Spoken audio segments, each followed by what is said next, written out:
and also for the study which she conducted, which has set us off the ground and has initiated even the discussions that we have held.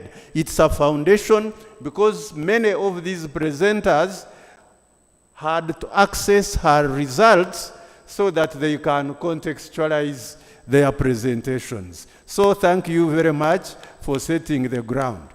Now I'm going to kindly ask Lydia to come and guide us through the next session, where we are going to have panel presentations, and the presenters are going to bring different perspectives, different expertise, and different operating contexts that will again contribute to clearing the gray areas that we might have, so that by the time we leave, we are very satisfied, and some of our aspirations and objectives and expectations will have been met. So Lydia, you're most welcome.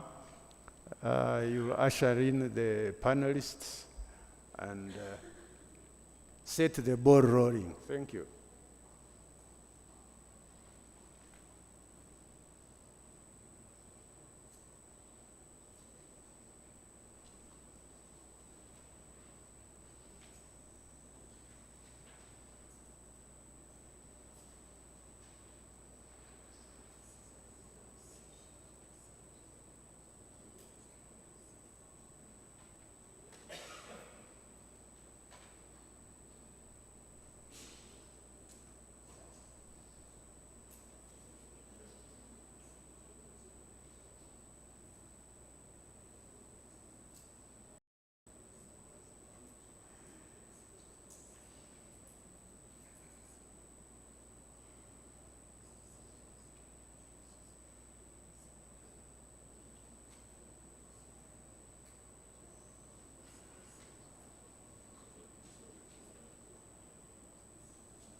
Consultation.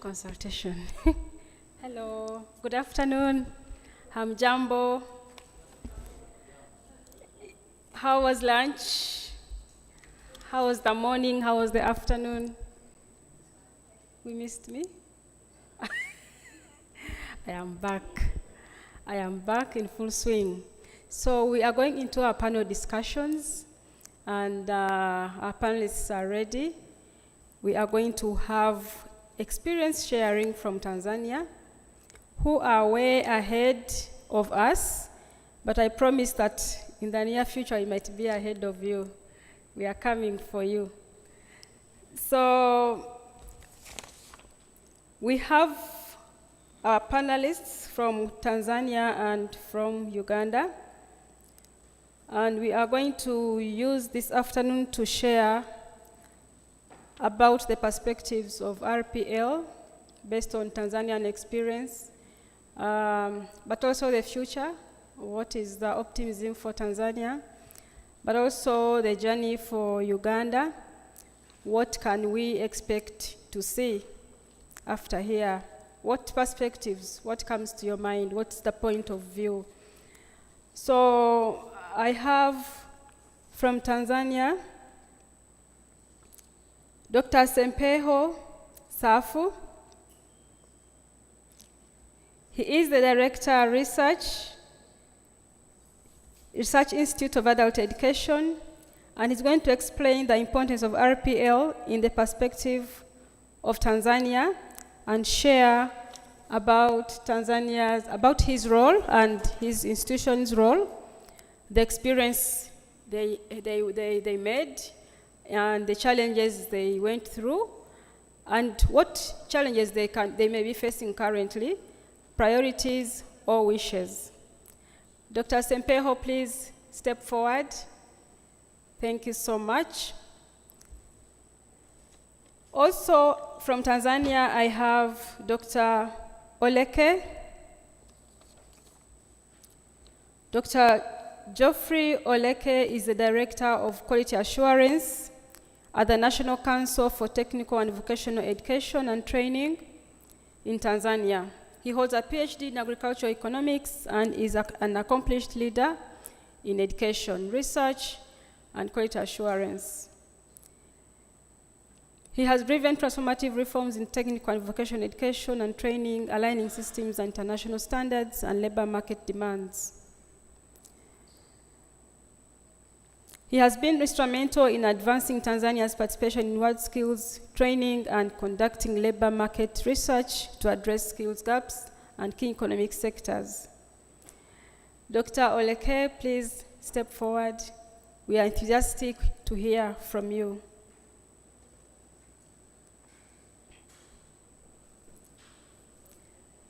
Just a little more about Dr. Sempeho. Please take any seat you prefer. A little more about Dr. Sempeho. He's a lecturer, researcher, and consultant. He holds a PhD. He has expertise in value addition in raw materials, out-of-school initiatives, and adult and non-formal education. In Uganda, we have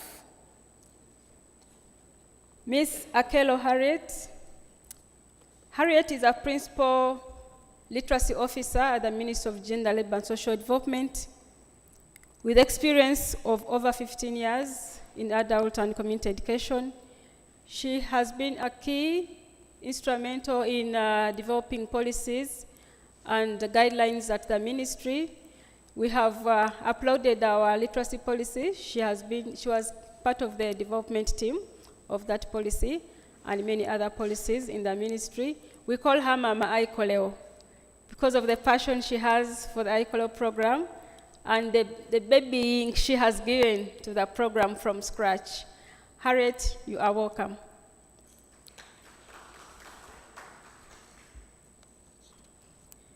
Also from Uganda, I have Ms. Nabankema Mili, the Principal Qualifications Officer, Certification in the Directorate of Industrial Training of Uganda. Mili, you are welcome. Ladies and gentlemen, I present to you our panelists. Please give them a round of applause.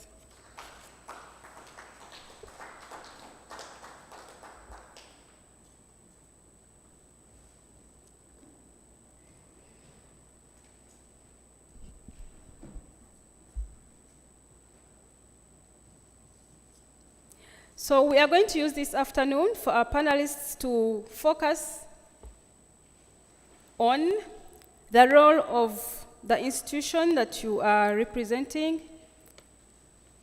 and the priorities for the future, and how do you see the future of RPL.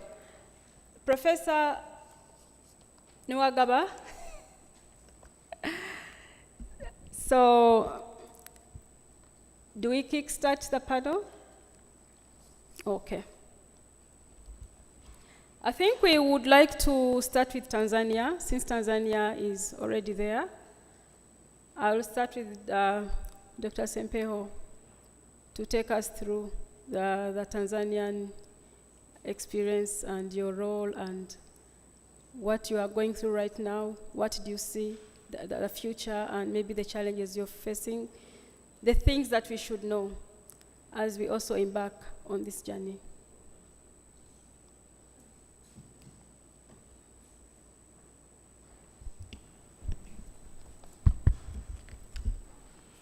Yeah, all right, thank you for a chance to share the experiences from Tanzania. And as introduced, Sempeho is my name. I work with Institute of Adult Education, where I work as a director for academics, not for research. And at the Institute of Adult Education is part of the mandate that the government has given us. We work in creating programs for the out of school, but also programs for the adults. But we also build the capacity for the implementers of the programs and for the administrators. We do research and also advise the government on the issues related to art education and non-formal education in the country. And so with regard to how we do our work, when we bring back to school youth and adults, we usually bring them back to school into pathways. One pathway, they come back to school under what we call the complementary education programs. And these learners, they will attend programs like COBET, like the ASEP we have just mentioned in the morning, whose intention is to go through the formal assessment that are done and they get mainstream into the formal schooling system.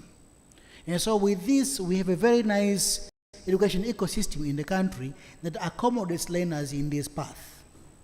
But we have another path, learners are coming back through the alternative education programs. This is where we find a program like the ICBI that even Franco was speaking about, the Integrated Community-Based Right Education, along with another program called IPOSA in the country. Now, under this path, the assessment is not working along with what the formal education is doing, because the aim is not to complement the formal education, but the aim is to ensure learners are coming, they get competence in terms of literacy skills, numeracy skills, vocational skills. And with vocational skills here, I mean you unpack it the way you want it to, be it agriculture, be it mechanics, be it weaving and all sorts of vocational-based skills. We call in Swahili the amali, which is a bit more comprehensive term. Now, with the experience that we have been through over the years, before we have had our national education framework, was the question of how we can recognize learners who are going through the alternative education pathway. And with the recognition, we mean two things. First, we mean to what extent will the employers recognize our learners if they want to apply for different job opportunities. So how would they recognize the skills they have out of these programs? But the second challenge that we have had during the implementation was to what extent would the education sector, so speaking... Please go on. All right. To what extent would the sector accept these learners in form of, the progression would be accepted to progress along, be it in the horizontal or the vertical articulation. But at the moment, as we are speaking now, we have been glad in the process to ensure that when the National Qualification Framework of Tanzania is being developed, it has this pathway stated in the framework. Now you can see that if you read at our framework, you'll find there are two paths clearly defined. The path that is responsible for the complementary education, where a learner who is currently out of school is allowed to join from primary school education up to wherever he or she wants to go. Mm-hmm. And there is a clear defined path, another alternative path, we've called it ABET. Now the ABET in our TQF is not the way the South African have defined, which to them they define level 1 going down. So to us, it's level 1 going up. So that's where we find a dichotomy between our ABET and the ABET defined by South Africa. Mm-hmm. So now our biggest question that comes after this is, now you have the ABET set in the TQF. Do you have the assessment framework that is robust for that? That will allow for their progression, that will facilitate their recognition within the sector. Now, this is a challenge that we are all taking, along with ensure we accommodate the aspects of micro-credentials in the programming, but also as we speaking about recognizing them. So in learning, but also learning going through the micro-credentials. As I'm saying this because learners who are coming through the alternative-based programs within Tanzania, they come with a lot of experiences with them. They have some skills which they have used to respond to many challenges in the community. But also, they don't want to stay in the learning for a number of years that you will wish. They want a flexible learning mode that critically responds to the question of the micro-credentials within our country. So I will end here and allow others to talk, and I will come back later when time allows. Thank you. Thank you. That was very explanatory and detailed. Thank you so much. Also, we want to hear from Tanzania. Dr. Oleke, as someone in the institutional framework in government, please give us the Tanzanian experience. Thank you. Thank you very much for opportunity to be here and to share the Tanzanian experience about recognition of prior learning. First of all, let me introduce my institution. My institution is National Council for Technical Education and Vocational Training. And we have the roles of establishing or accrediting institutions or TVET institutions. We accredit the programs, and we also ensure that the programs and the curricula that are used in training meet the labor market standards. So we actually, under our mandate, have the technical institutions and the vocational institutions. So we have a big role, and we oversee more than 1,300 TVET institutions in Tanzania. Is a bit huge amount of work that we are doing, and we regulate and oversee the quality of education provided in all these institutions. Coming back to recognition of prior learning, in Tanzania, it is now widely accepted that recognition of prior learning is very, very important aspect, especially in recognizing the skills out of the formal setting. And that is no question about it. Everybody understands that. And since 2022, our colleagues in vocational educational authority, VETA, started some works in recognizing the skills out of the school setting or out of the college setting. And I'm informed that more than 23 candidates were certified as having the skills that were necessary in the areas that they are working on. So we have seen that this is, and this is what makes Tanzania to be, you know, seen as the champion in the EAC of the recognition of prior learning. As I said before, the recognition of prior learning is being seen as one of the vehicles in recognizing the skills out of the formal setting. I want to share with you experience why this is very important. Currently, the government of Tanzania is working with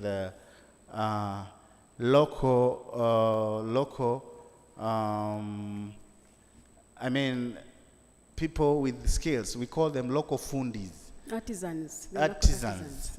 And the necessary condition is that one must have some formal, must have passed some formal, kind of recognition. And this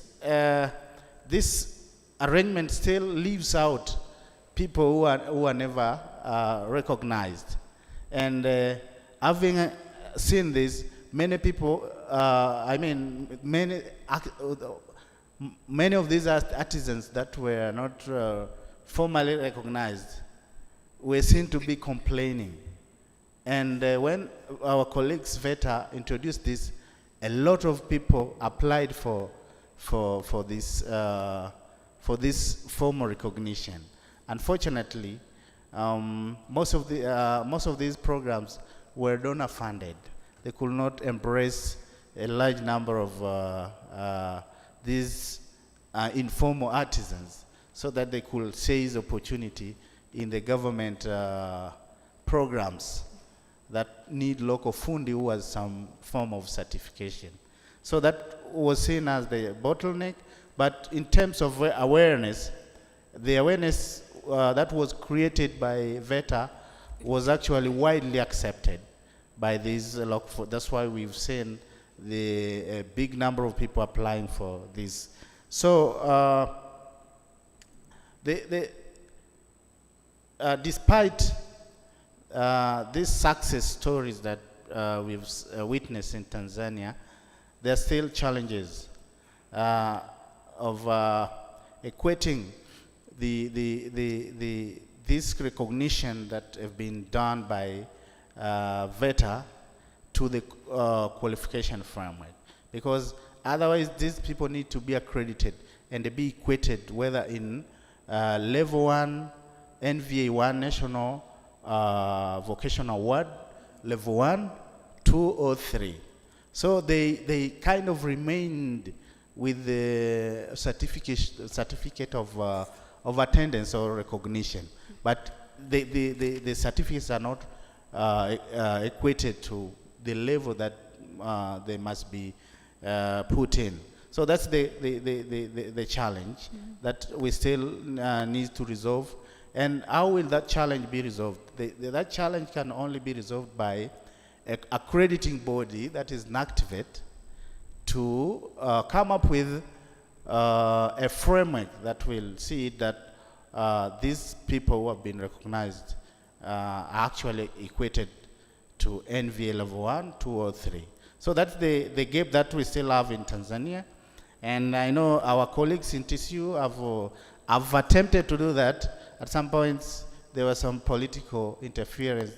They are not really doing well in that, but they have the framework. So TCU is Tanzania Commission for Universities. So I think in a very short while, we'll be having the framework that will take care of this bottleneck that I've said. And I want also to talk a bit on another challenge that we see is the resources. Most of these programs that our colleagues in VETA were running were donor funded. And once the donor funded, the practice also stops. And we think that we need to create more awareness on the benefits on the part of learners and these people that wishes to be certified, so that they see it as it's beneficial to them, so that they can, take some of their resources to get certified. Thank you, Dr. Oleke. You're wrapping up. Okay. Our future outlook is that we will complete the framework as an accrediting body, and hopefully we will, bridge the gap that exists between what has already started and what ought to be done. Thank you very much. Thank you so much. Thank you. A hand clap. Dr. Oleke, you have given us the practical application of the Tanzanian experience and also perspective of the government institution, telling us the journey and the challenges that you have experienced. I would like now to go to Madam Harriet Akelo. You have been in this journey for a long time. The issue of accreditation, recognition of prior learning, and even awareness about informal learning and the competencies that can be attained from informal learning. What is your view about the perspective? How do you place RPL, recognition of prior learning, for Uganda? What is your perspective? What should the picture be like? Thank you so much, Lydia, and the listeners. I want to begin with, I want to give you the bird's eye view of the education program that we have in Uganda. Just briefly, we have the informal education, which takes a child from birth up to around 6 years. And then there is an interception when the child reaches 3 years, whereby the child is taken to pre-primary, kindergarten, or daycare. And then from primary, the child is supposed to proceed to secondary and then post-secondary. And all these recognize prior learning. You don't join unless when they have assessed you and they find where to place you. For example, when a child is going to P1, they are given interviews. So this is a typical example of recognizing the prior learning and accepting you for continuity. You will agree with me that the non-formal sector is also recognized nationally. The Education Review Commission of 1992 recognized and appreciated the role of adult literacy and also guided government on the creation of a unit, a department, and a council. And this gave birth to our unit and our department of community development and literacy. And it also gave birth to all these things which we are doing, including this meeting that we're having here today. But you'll agree with me that the recognition of prior learning under this non-formal education sector has not been developed, much as there has been some development for the formal sector. For example, the assessment, the national assessment of primary living examinations, ordinary level, Uganda Advanced Certificate of Education, all these ones are recognized and you can proceed up to PhD. But what we have been struggling with under the non-formal adult learning education or adult literacy since 1992, when it was rolled out countrywide, it has been a challenge that the certificates we give can be recognized. Most of our graduates normally, they either join primary and start from the level which is agreed upon by them and the head teacher of the school. We have had several cases like this where our members are going back to enroll, but officially we have not given them a pathway that they should follow, or we have not had any agreement with the formal sector that at this point you should accept our people. So I want to tell you that the need is there, the struggle has started, and I think that we are going to agree that after this conference, which is the first of its kind, the Minister of Gender will take a lead in mobilizing all the relevant sectors that we know have a hand who can open their doors and whom we want to recognize our prior learning. And then we forge ahead. What we have been doing is we have been making these people train with us. We target mainly youth and adults out of school. They train with us for 2 years. They are graduated in a colorful ceremony, and they actually graduated when they are not the same again, and they are given certificates. But when they try to present this certificate in the job market, it is not recognized. And when they try to present this certificate in the formal, especially for the youth and young adults who still have time to join the formal and flow with the flow of the education system there, they are not guided and they are not recognized which level they should enter. Someone has to struggle to do their self-assessment and make their own self-struggles, and then they join.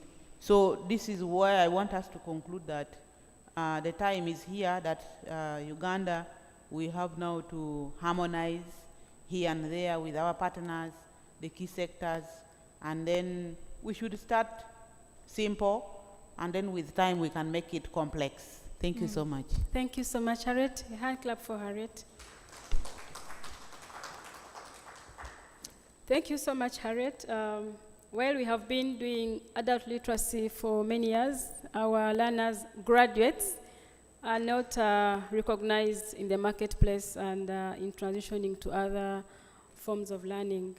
Now I get to our colleague from Directorate of Industrial Training.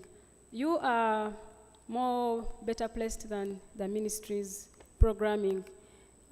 You do assessment and you actually feed the market, the workplace, with products of your assessments and you have actually implemented prior learning recognition in your assessments and in your work. Please share with us your perspective after you've been here for the 2 days, but also from your experience from DIT. What is your perspective about RPL and what future do you see after attending this and seeing the gaps that exist? What should we do? How do we forge our way forward as a government? But of course, you're coming from a position of experience, but also we are also saying we also have informal learners. How do we go about RPL? Okay, thank you very much, and good afternoon to you all. Good afternoon.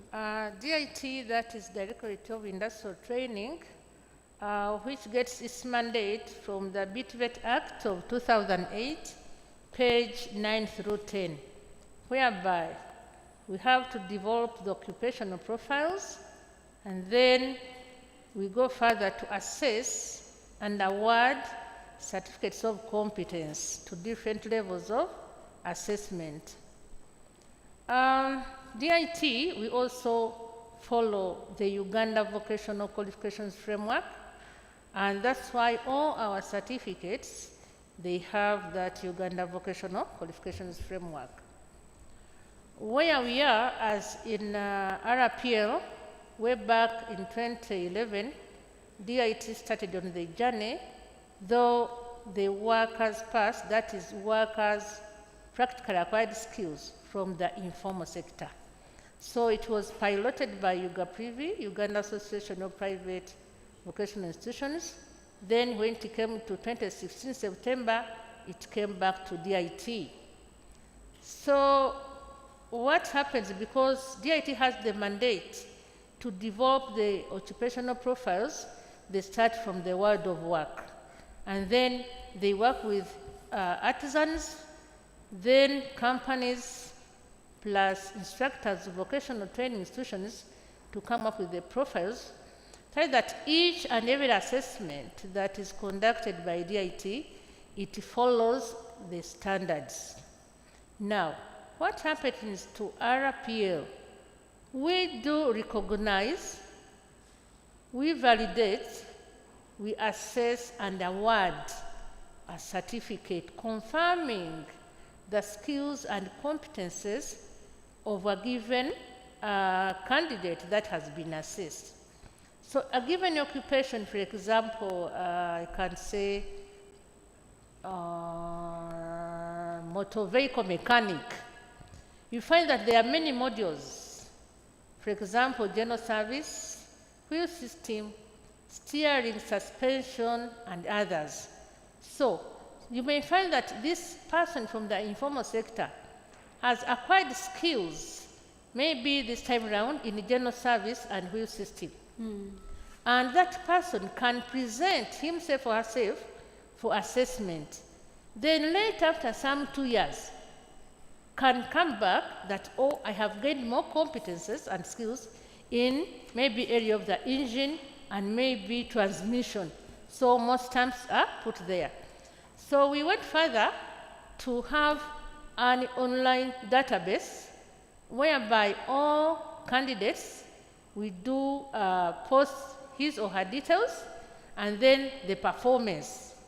So each person that has successfully passed is given such a certificate, which has all the modules, all the test areas that can be assessed, and behind there is employment history, whereby if I go to, in Tanzania, maybe someone can say, oh, someone has worked for some good years, and the employer has confirmed.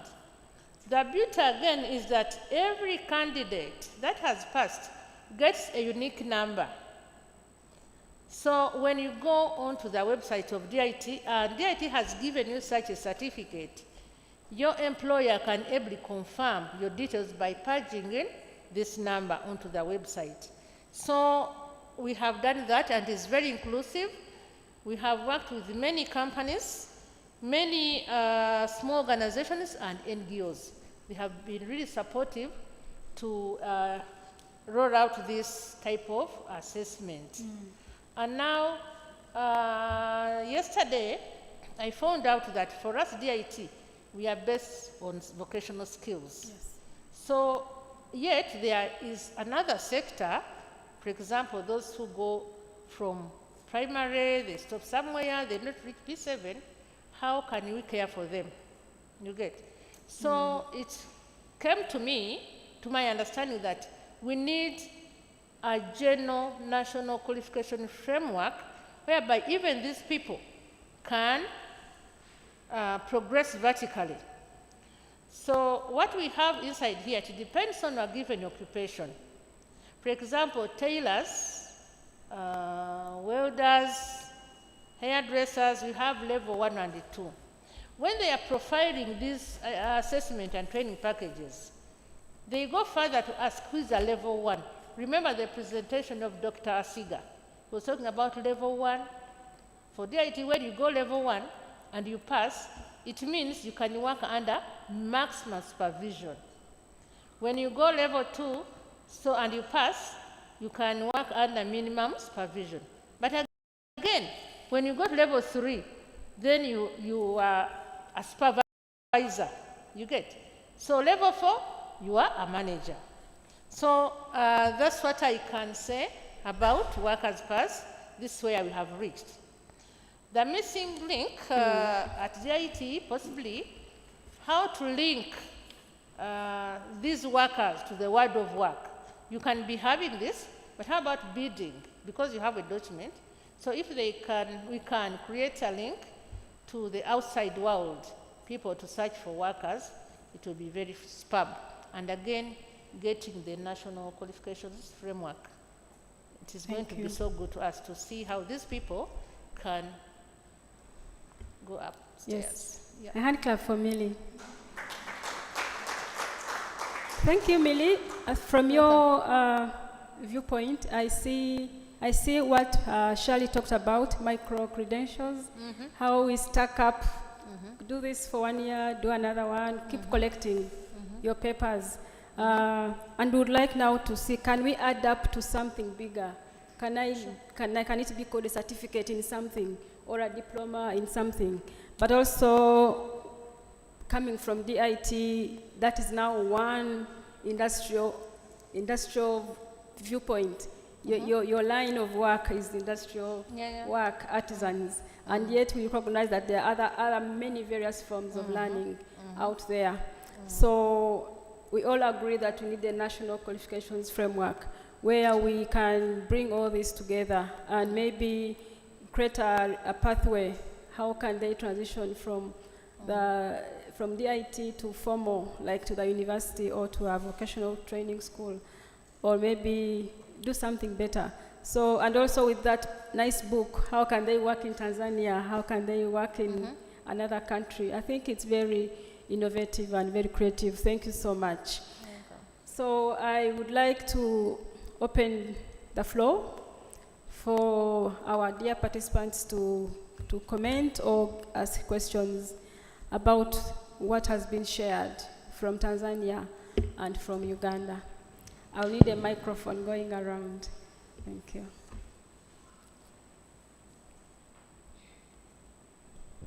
Thank you so much, moderator. Thank you so much, panelists. And the lady from DIT, that is Miss Millie. Thank you so much for shedding light.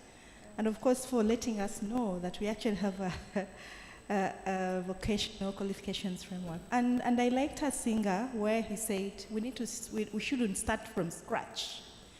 So that basically means that there's where we need to start from. For me, it's not a question to everyone, but it's just a reflection. In institutions of learning, higher institutions of learning, there are also possibilities of what we can call prior learning, mature age entry, but the diploma, when someone says that, come in with your diploma, and then, you assessed, you're given some assessment to ensure that you join. I think that there are scanty practices in Uganda we can really base on. But as we are thinking deeply about recognition of prior learning, we also need to fit within the neoliberal discussions we are grappling with. I'll use Dr. Sherry's word. As academia, we are much aware about accreditation and how this is forcing many service providers out there to provide for learning and mind less about the quality. So I want us to think about these three things: accreditation of learning, certification of learning, and graduatification of learning. There are people who just want to just appear in the gown. And the number one motivation is for them to just be in that gown. So as we're entering into this space, from the academic point of view, we need to exactly look at our learners, but maybe also transform them such that someone that doesn't just appear into an institution to just have this cap on, but to look at it as something that can transform their life. So this is what I wanted to add on. Thank you. Thank you for that wonderful comment, and I think it's eye-opening. We continue to learn every day, so that is good. Thank you, Dr. Diana, for that good comment. Is there anything you'd like to say about it, Millie? Okay, let's continue taking the Just a second. Thank you very much, Doctor. Now, we have a case. We had one candidate under domestic electrician. At first, he never disclosed that he had senior 4. So we are going to present him to UVQ level 2, but at first he feared. So what we did, we requested him and advised him to join a vocational training institution to formalize his training so as to advance vertically. So he joined one center around Hoima Road. Then he passed. When he passed, he bounced back. Now, Madam Mire, how am I going to go about it? I want to go further. So I worked with one doctor from Deje University. Now he's enrolled. He's starting next year in January for a diploma in electrical engineering. You see, when you try to advise them accordingly, career guidance, they can advance. But depending also, like P7, if he has a certificate or transcript or whatever past slip, then senior 4. Because these technical terms are really complex. Someone needs to know them, the science and calculation. But the fear amongst them at times makes them lose out. But now he's a happy man, and he already secured an ERA certificate. So he can do the wiring well, minus going to sales, and now he's joining the university. Thank you, Even Mary. at MOOBS, we are working with the MOOBS, Makerere University Business School. If you have, they are through with UBTEB, they come for DIT level 2.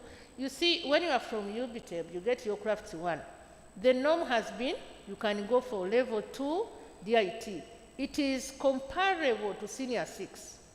So, what MOOBS does, they give them a training of 1 month, they sit for a certain examination, then they are enrolled for a bachelor's.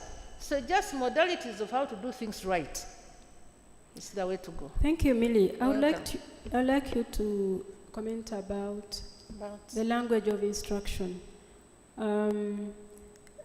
The assessment, I think, is done.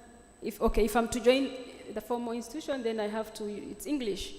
But I know so much about fixing cars. I know so much about a lot of things, but I do not know English. And then I would like to join the vocational school, or maybe you talked of the gentleman joining the university, and I'm sure that he had to get a bit of English before he joins. That one had senior 4 certificate. Oh, yes. But we have one center, Namasua College of Commerce. He always gets trainees from Southern Sudan, and they don't know English, some of them. So he recruited instructors basically for English language. So these training centers, they have to upskill also their instructors. Real training. They know the skills, but language. Language, yeah.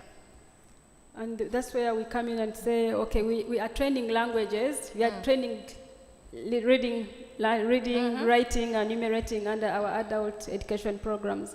But we are also giving vocational skills. Yes. And of course, when they graduate, they come back and say, but I want to learn English. they feel it's not enough to just know the local language, and they come back and they want to learn English also.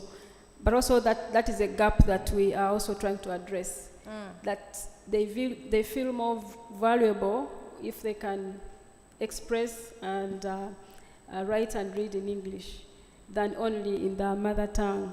So I think that's the gap that we are also looking at. But as a country, we know that we have so many languages. I know that Tanzania is basically Swahili, and maybe that makes it easier for you.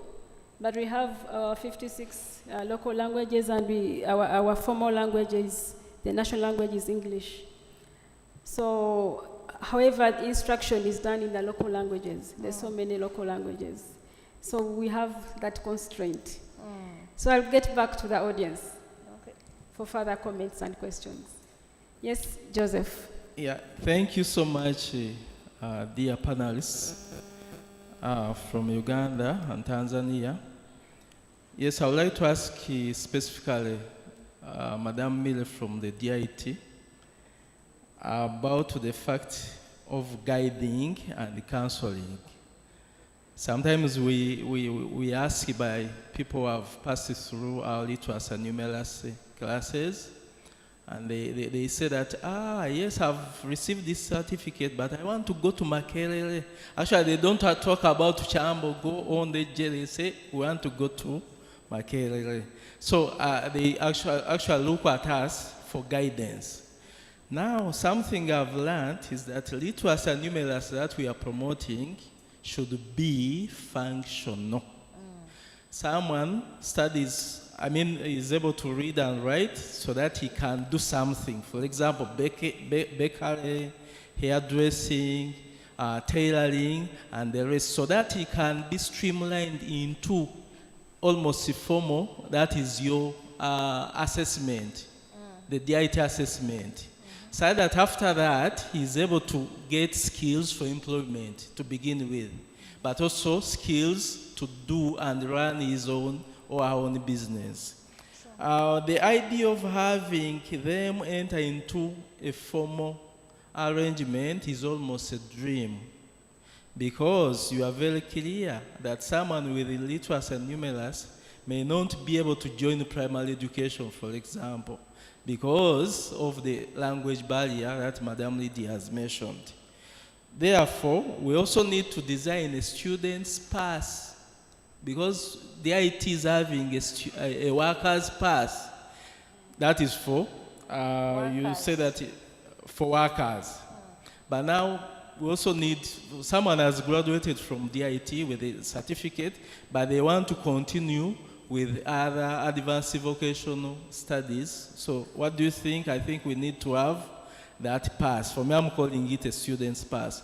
But all in all, for me, I'm happy that I'm getting a very clear picture of how DIT does its work, but also borrowing from Tanzania, that for them they are somehow advanced. I think we are learning a lot from you, people from Tanzania, and we appreciate and we'll be able to implement. Thank you so much.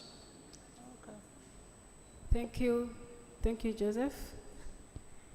Thank you for that language. It's an issue, really.